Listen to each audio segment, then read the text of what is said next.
Taking a look at collaboration and team spirit, we can see how this is outlined throughout multiple different strategies, and we can even go over a scenario about it. So looking at the first strategy would be team-based activities. This is when the team is faced with a task that is set out by the leader, and this is meant to promote inclusion within the team of team members. It also helps grow team spirit and morale, and it makes a better work environment as they grow closer throughout interpersonal connections. This also allows the team leader to assess the characteristics of each member and look at the strengths and weaknesses. The next step they can take would be the skill development, and this will allow leaders to focus on everyone within the team and see what skills that they would need to have developed. Based off of this, the team members can then be paired up and faced with collaborative exercises, and this will allow the team members in order to grow from one another without needing the hands-on approach from the team leader themselves.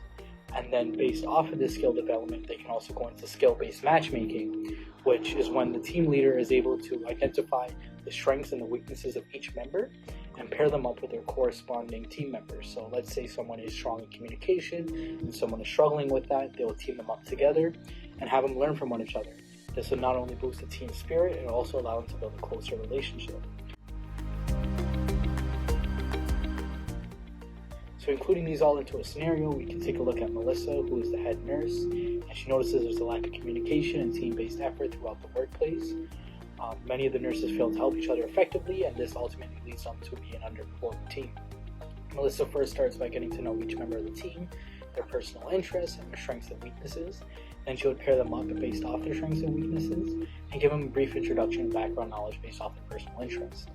Doing this would allow them to learn from one another and make them work together in order to face a cohesive goal. Then Melissa, the next step she could take is that based off of the strengths and weaknesses and the learnings of one another, she can then pair up nurses with other nurses and have them work together to reach a common efficiency goal. Not only will this bring in closer interpersonal communication, it also brings a more bigger connection, boosts the team morale as the team now works together. So in conclusion, effective leadership strategies are crucial for fostering a cohesive and high-performing team.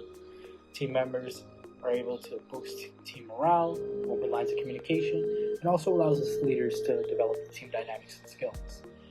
This ultimately leads to better skill-based matchmaking and overall efficiency, as team members are now paired up with complementary team members with their strengths and weaknesses, and also improves the likelihood of their success as a team. By implementing these strategies, leaders can create a supportive and creative environment that drives both individual development and also team development.